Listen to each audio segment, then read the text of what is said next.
Gott hat uns nicht verschwiegen, worauf diese Welt zusteuert. Er hat in der Bibel viele Ereignisse aufschreiben lassen, die bald Wirklichkeit werden.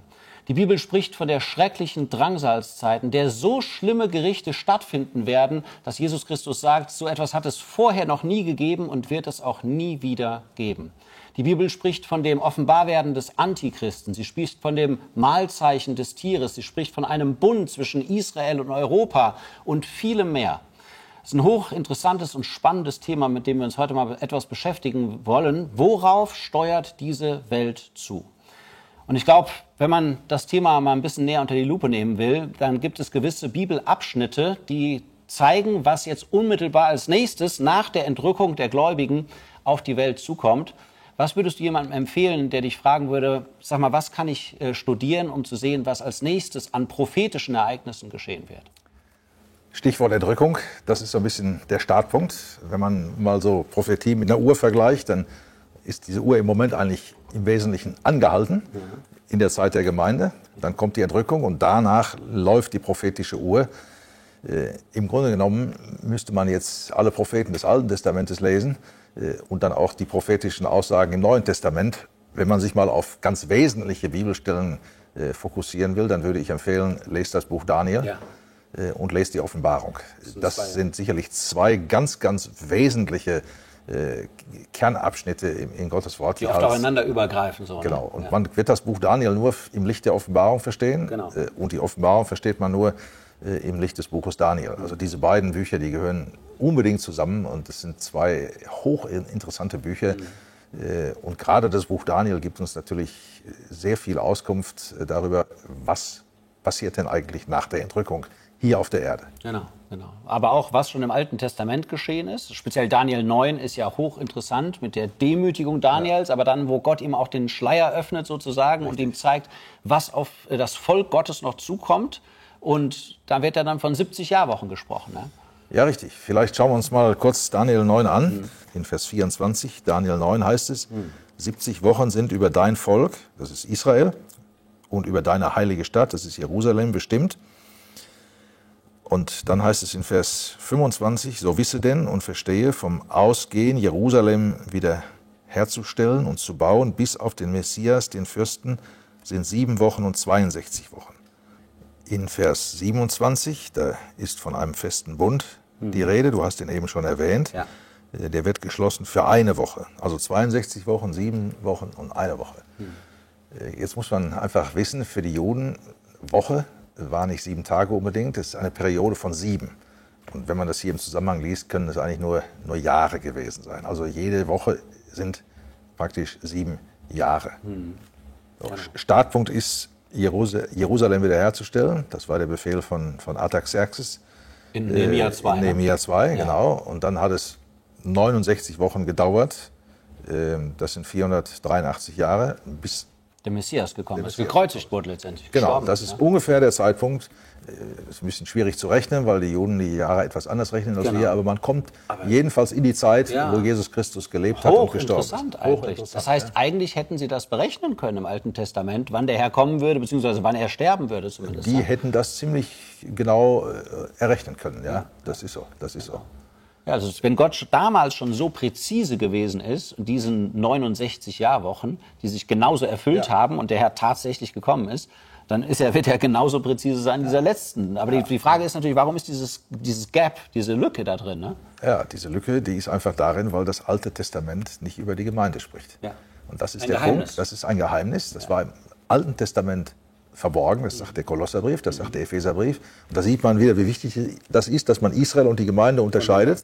So, und im Alten Testament gibt es zwar Bilder von der Gemeinde, aber die Gemeinde an sich spielt da keine Rolle, auch nicht in der Prophetie des Alten Testamentes. Ja. Und deshalb setzt die letzte Woche dann da ein, wo praktisch der Antichrist einen Bund oder beziehungsweise der römische Herrscher, der hier genannt wird, einen festen Bund mit den vielen, mit den Juden schließt. Das sind diese 7 Jahre, eine Woche, die dann nochmal wieder unterteilt wird in 2 Hälften. In 2 Hälften, ja. Die Drangsal und die große Drangsal, genau. Von der auch Jesus Christus ja spricht, in Matthäus 24. So, in der ersten Hälfte wird es wieder einen Tempel geben, auch Hochinteressantes Thema. Genau, 2. Thessalonicher 2 sagt, dass der Antichrist sich in diesen Tempel setzen wird. Behaupten wird, er sei Gott. Genau, es wird auch wieder Gott geopfert. So, das ist die erste Hälfte. Und dann zweite Hälfte passiert das, was du gerade gesagt hast. 2. Thessalonicher 2, der Antichrist lässt sich als Gott anbeten. Und dann hören die Schlachtopfer auf. Genau. Also es wird ja hier in Daniel 9, in Vers 27 gesprochen von diesem Bund, den er mit den vielen schließen wird. Ja, also wer ist damit gemeint und was steht auch für die vielen, die hier gemeint werden? In der Fußnote, da heißt es mal, das heißt mit der Masse des jüdischen Volkes. Das heißt, da ist jemand, der mit dieser Masse des jüdischen Volkes in der 70. Jahrwoche Daniels einen Bund schließen wird. Man muss das mit Vers 26 verbinden. Da steht, das Volk des kommenden Fürsten wird die Stadt und das Heiligtum zerstören. Das ist historisch im Jahr 70 passiert. Genau. Das waren die Römer. Das Volk des kommenden Fürstes steht da nicht der kommende Fürst. Eben nicht der kommende Fürst, sondern das Volk. Also das sind die Römer. Das heißt, der kommende Fürst, das ist das, was wir in der Offenbarung nachher wiederfinden. Das ist das wiederauferstandene römische Reich. Das ist Offenbarung des 17 oder Europa sowas, mit seinem Führer, dem Tier aus dem Meer, Offenbarung 13. So, und der wird jetzt hier angesprochen mit dem R. Das ist also praktisch Europa unter der Führung eines Diktators aus Westeuropa. Und der liiert sich mit den vielen unter der Regierung des Antichristen. Okay, aber das wird erst stattfinden in der Mitte dieser 70. Jahrwoche. Richtig. So, und der Prophet Jesaja macht klar, dass sie diesen Bund schließen, um sich zu schützen gegen einen Feind, der aus dem Norden da kommt und droht. Und Israel hat heute schon Feinde im Norden, allerdings, das weiß man. Und von Norden her werden die Feinde irgendwann kommen. Und um sich da zu schützen, vor diesem Verwüster, wird dieser Bund geschlossen. Ja, okay. Ist ja interessant, dass hier steigt Daniel sozusagen eigentlich in die Mitte dieser Drangsalszeit ein. Ja? Das Buch der Offenbarung, Offenbarung Kapitel 6, das beschreibt ja eher den Anfang der Drangsalzzeit, wobei die Gerichte, die da erwähnt werden, ja schon so schrecklich sind. Man kann sich überhaupt nicht vorstellen, wie das sein wird, worauf diese Welt wirklich zusteuert. Richtig. Ja? Also. Das sind so diese vorbereitenden Gerichte in den ersten 3,5 Jahren. Ja. Und dann hast du ja Offenbarung 12, wo dann der Teufel aus dem Himmel geworfen wird. Das ist dann in der Mitte. Das ist genau in der Mitte. Ja. Da wird ja auch von 1260 Tagen gesprochen. Das sind 3,5 Jahre. Das ist hier die zweite Hälfte. Ja. Wo er dann den gläubigen Überrest der Juden furchtbar verfolgen wird. Unfassbar. Ja. Und da werden die jetzt schon in den ersten 3,5 Jahren werden die Menschen jetzt zu den Bergen sagen, fallt auf uns und beschützt uns vor dem Zorn dessen, der auf dem Thron sitzt, oder vor dem Zorn des Lammes ist da die Rede und so. Also unbeschreiblich, welche Gerichte auf diese Erde kommen werden. Ich frage mich auch manchmal, es werden ja verschiedene Gerichtsperioden erwähnt, auch im Buch der Offenbarung. Man hat diese Siegelgerichte, man hat die Trompetengerichte und man hat die Schalengerichte.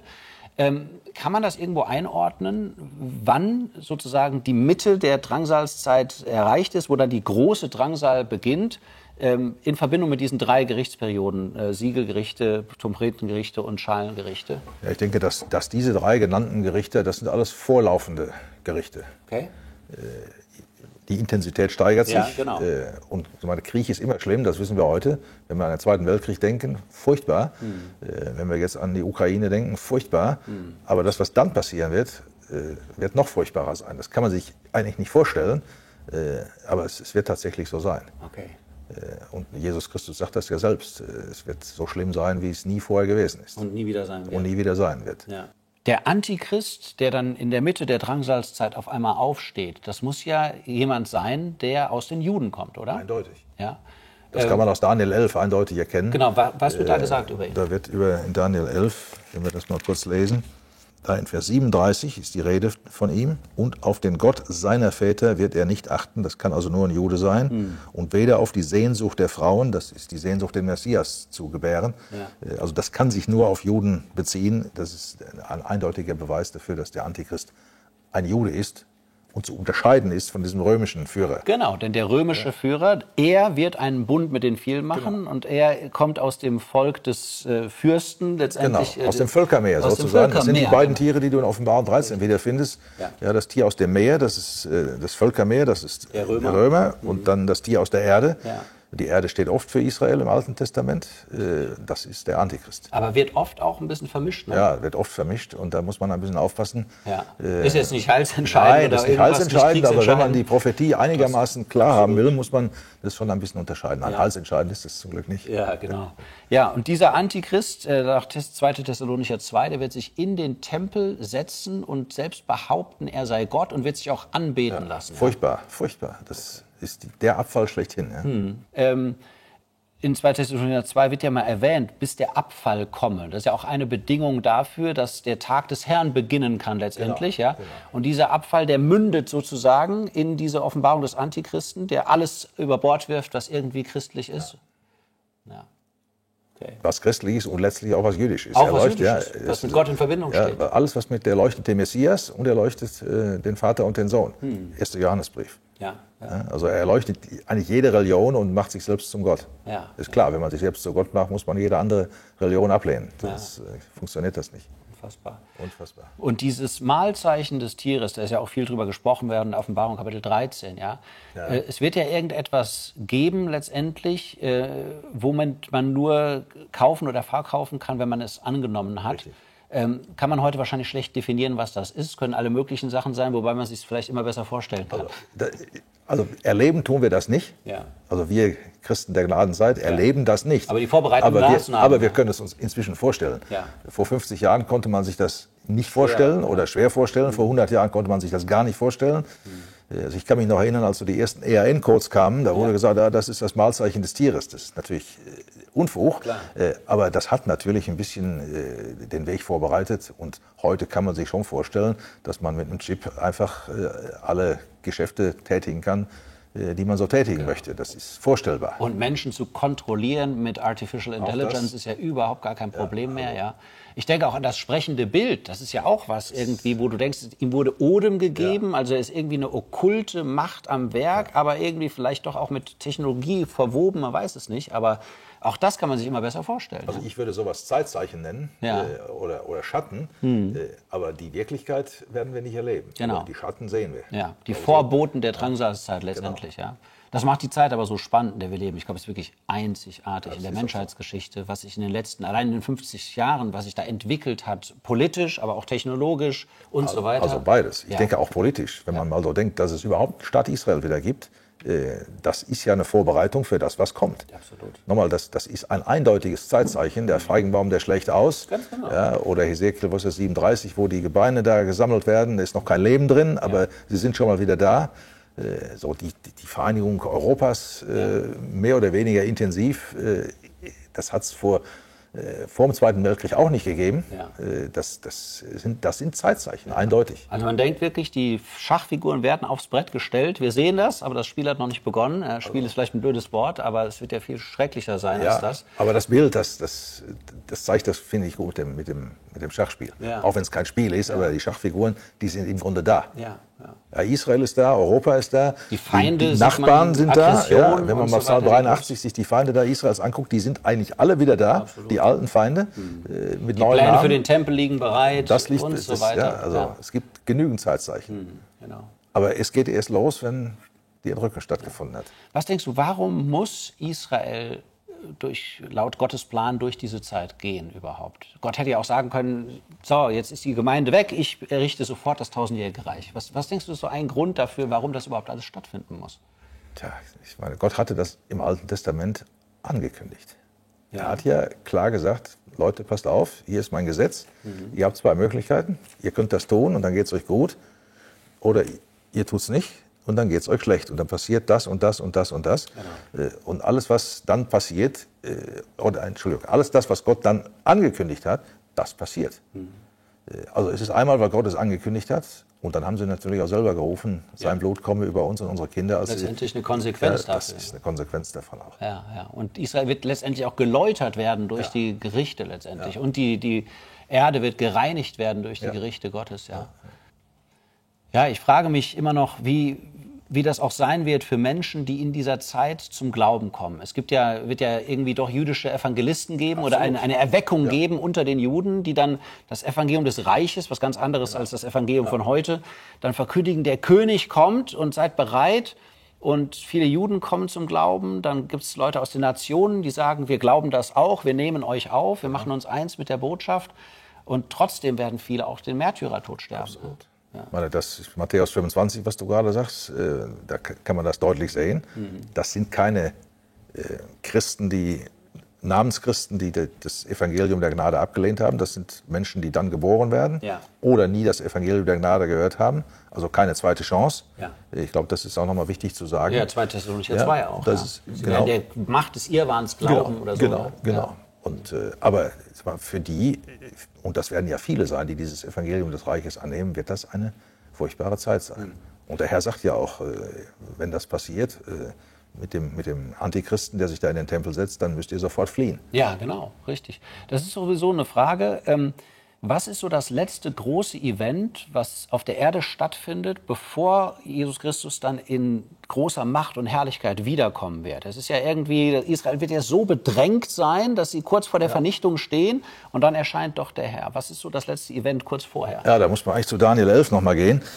Da wird das eigentlich geschildert, in Daniel 11 ab Vers 40. Da geht es um den Konflikt zwischen dem sogenannten König des Nordens. Der steht für? Das ist eine Allianz aus Feinden im Norden von Israel. Okay. Also Syrien, Iran und so Iran, Irak, Libanon. Die heute ja schon hochaggressiv sind. Genau, die werden das sein. So, also der König des Südens, das ist Ägypten, wird mit dem König des Nordens zusammenstoßen. Und dann heißt es, der König des Nordens wird anstürmen mit Wagen und Reitern und Schiffen. Er wird die Länder überschwemmen und wird sie überschwemmen und überfluten. Und er wird in das Land der Zierde eindringen. Das ist Israel. Okay. Das Land der Zierde, das ist ein Ausdruck für Israel. Ja. So, und viele Länder werden seiner Hand entkommen, heißt es dann noch. So, Ägypten wird nicht entkommen, Vers 42. Und dann geht dieser Feind aus dem Norden von Israel nach Ägypten. Er zieht weiter sozusagen. Zieht weiter und kommt dann in Vers 44 zurück. Gerüchte von Osten und Norden werden ihn erschrecken. Er wird ausziehen im großen Grimm, um viele zu vernichten und zu vertilgen. Also heißt das, so die letzte Aktivität wird sein, dass dieser Feind vom Norden her angreift, was man eigentlich nie erwartet hätte. Und dafür war ja auch der Bund eigentlich gedacht, dieser Schutzbund, dass das nicht passiert. Also man hat damit gerechnet, weil die böse sind, aber dass es ihnen eigentlich nicht möglich wäre, richtig, weil dann eine Allianz herrscht. Genau. Okay. Also, und es funktioniert aber doch. Also Israel wird dann eingenommen werden und dann gibt es die letzte Belagerung hier.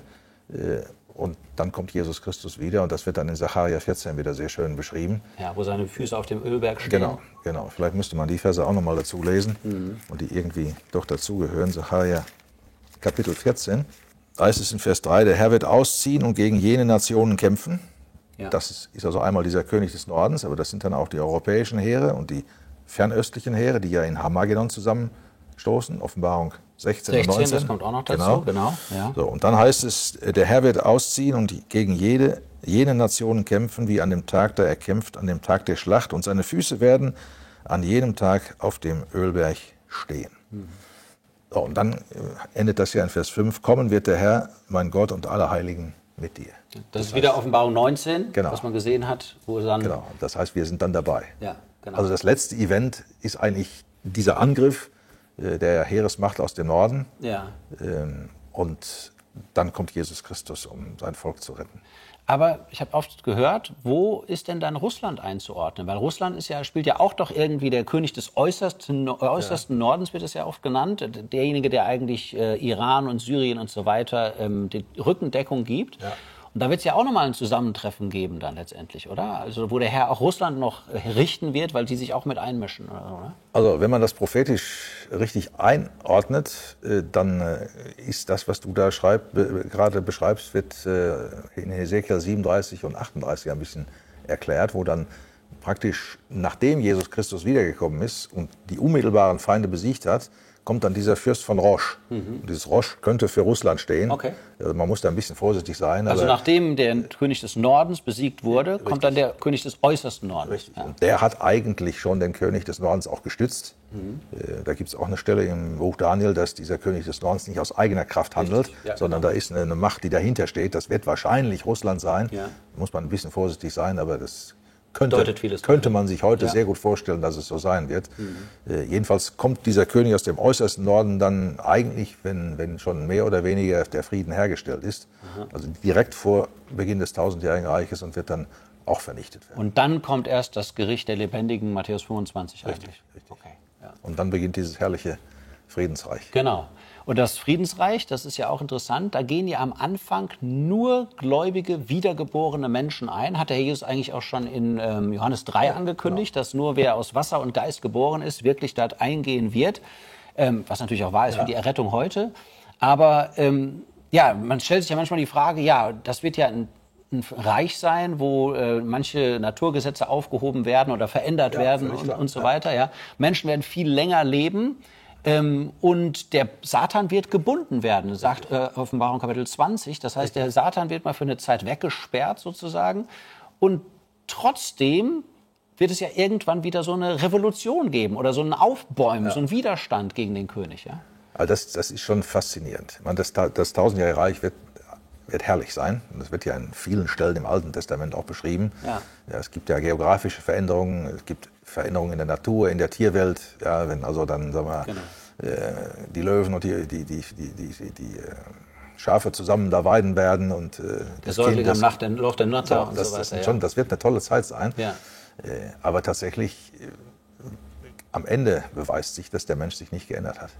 Man muss sich ja mal Folgendes einfach vor Augen führen. Der Teufel ist gebunden. Also keine Verführung durch den Teufel. Eben, genau. Es gibt keine böse Welt mehr, wie heute. Ja, weil Christus regiert. Weil Christus regiert. Genau. Also das heißt, Einfluss durch die böse Welt gibt es auch nicht mehr. Ja. Aber das, was in uns steckt, das Fleisch, das bleibt. Das heißt, die Menschen, die als wiedergeborene Gläubige in das 1000-jährige Reich eingehen, die bekommen Kinder. Diese Kinder haben eine sündige Natur. Genau. Die müssen sich genauso bekehren wie wir heute letztendlich auch. Genauso. Und da wird es aber auch Leute geben, die rebellieren. Ich glaube, irgendwo liest man, jeden Tag werden auch Menschen gerichtet werden, die sich wirklich auflehnen. Ja. Aber die meisten unterwerfen sich mit Schmeichelei. Ja. Also die Mitläufer. Machen mit. Ja. Aber am Ende zeigt sich, dass es nicht echt ist. Genau, weil dann am Schluss, auch das, glaube ich, Offenbarung 20, der Satan wieder gelöst werden wird. Ja. Genau. Vielleicht kann man das auch mal lesen, weil es ja doch ziemlich zentral ist. Wo steht das genau? Offenbarung 20. Vers 7 ist das. Vers 7, ja. Und wenn die 1000 Jahre vollendet sind, wird der Satan aus seinem Gefängnis losgelassen werden und wird ausgehen und die Nationen, sie zu verführen, die an den 4 Ecken der Erde sind. Also dann letztendlich ist das große Finale angebrochen. Genau. Das ist wirklich dann das absolute Ende. Zum einen ist ja interessant, dass überhaupt nur in Offenbarung 20 gesagt wird, dass das Reich 1000 Jahre dauern wird. Ja. Steht nirgendwo im Alten Testament. Ja. Es steht 7-mal in Offenbarung 20, 1000 Jahre. Wobei, 2. Petrus 3, ein Tag wie 1000 Jahre, da hat man schon eine Andeutung. Da hat man eine Andeutung. Tag des Herrn. Genau, ja, es ist der Tag des Herrn. Ja, 1000 Jahre, aber im Alten Testament steht das nicht. Ja. Das nehmen wir also hier, diese Stelle hier. Und ja, der Satan wird vorher gebunden. Aber eben noch nicht endgültig gerichtet. Ja. Und dann wird er nochmal losgelassen, einfach um den Beweis zu liefern, dass die Menschen sich nicht geändert haben. Ja, das ist der Punkt. Ne? Das zieht sich eigentlich heilsgeschichtlich von Eden bis zum Ende der Offenbarung durch, dass der Mensch immer und immer wieder versagt hat unter den unterschiedlichsten Prüfkriterien, könnte man sagen. Ja. Genau. So, dann ist der endgültige Beweis nochmal erbracht. Ja, genau. Und dann kommt der Herr und wird den Satan richten und auch diese Nationen, die ihm anhangen, seine Anhänger. Und dann kommt ja letztendlich das Gericht der Toten. Genau, das ist dann der große weiße Thron, das schließt sich dann ja unmittelbar an. Offenbarung 20 ab Vers 11 bis Vers 15, ja. Genau, das ist ja da am Ende etwas auch chronologisch geschrieben, das schließt sich dann an. Ja, und dann kommt der neue Himmel und die neue Erde. Ja, beziehungsweise 2. Petrus 3, zuerst mal wird die alte Schöpfung vernichtet. Das ist ja auch das, worauf muss man sich mal bewusst machen. Alles, was wir hier heute sehen, es kommt ein Moment, da werden die Elemente im Brand aufgelöst. Alle Werke werden vernichtet. Alles, worauf wir so stolz sind. Ja, genau, alles auch weg. das. Alles weg. Auch die Welt vergeht und ihre Lust spielt auch da ein Stück weit mit rein. Auch das. Ja. Also deswegen ist es ja so eine Gnade und so, das ist vielleicht ein schöner Abschluss, ja, dass wir Himmelsbürger sind, dass wir nicht von dieser Welt sind, noch in der Welt, aber eben nicht von der Welt. Ja. Und wenn man sich bewusst macht, worauf diese Welt zusteuert, dann kann man es eigentlich nur mit Angst zu tun bekommen, wenn man denn dazu gehören würde. Ja. Und das kann uns nur motivieren, erstens das Evangelium weiterzusagen. So das ist eine ganz wichtige Motivation. Wir kennen den Schrecken des Herrn und überreden die Menschen, das ist das eine. Genau. Und das andere ist, dass wir uns einfach Mühe geben, ihm wohlgefällig zu sein. 2. Korinther 5. Ja, und ich finde das auch so schön, 1. Petrus 4. Ich liebe diesen Vers, weil er es auch nochmal so deutlich macht, was es bedeutet, in der Antizipation oder im Bewusstsein der Tage zu leben, in denen wir heute sind. 1. Petrus 4, Vers 7, es ist aber nahe gekommen, das Ende aller Dinge. Seid nun besonnen und seid nüchtern zum Gebet. Vor allem habt untereinander eine inbrünstige Liebe, denn die Liebe bedeckt eine Menge von Sünden. Also Gott verbindet das oft so. Er sagt, das Ende der Zeit ist gekommen, das Ende aller Dinge ist gekommen. Und lass das mal auf dich wirken und lebe dein Leben bewusst in einer Weise, dass du in Abhängigkeit von Gott handelst unter Gebet. Sei nüchtern, lebe in der Realität, der geistlichen Realität.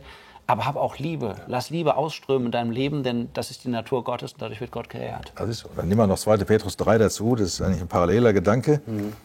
Da geht es um das Ende der heutigen Schöpfung. Vers 11. Da nun dies alles aufgelöst wird, welche solltet ihr dann sein? In heiligem Wandel und Gottseligkeit. Ja, genau. Und dann Vers 14. Daher, Geliebte, da ihr dies erwartet, das neue Himmel, neue Erde, so befleißigt euch, ohne Flecken und untadelig vor ihm befunden zu werden, in Frieden. Ja. Und das in Frieden, das hat mich jetzt gerade vor kurzem mal sehr beschäftigt. Wie viel Streit, auch heute unter Gläubigen. Genau. Und hier sagt Petrus, hey, denkt dran, das wird mal einen neuen Himmel und eine neue Erde geben, da wohnt Gerechtigkeit. Jetzt haltet doch bitte heute auf Frieden. Genau, glückselig die Friedensstifter, denn sie werden Absolut, Söhne Gottes heißen. Ja. Absolut. Ja, also schrecklich, worauf die Welt zusteuert, aber wunderbar. Wir haben eine glückselige Hoffnung, auf die wir uns freuen dürfen. Der Herr kommt bald. Ja. So ist es.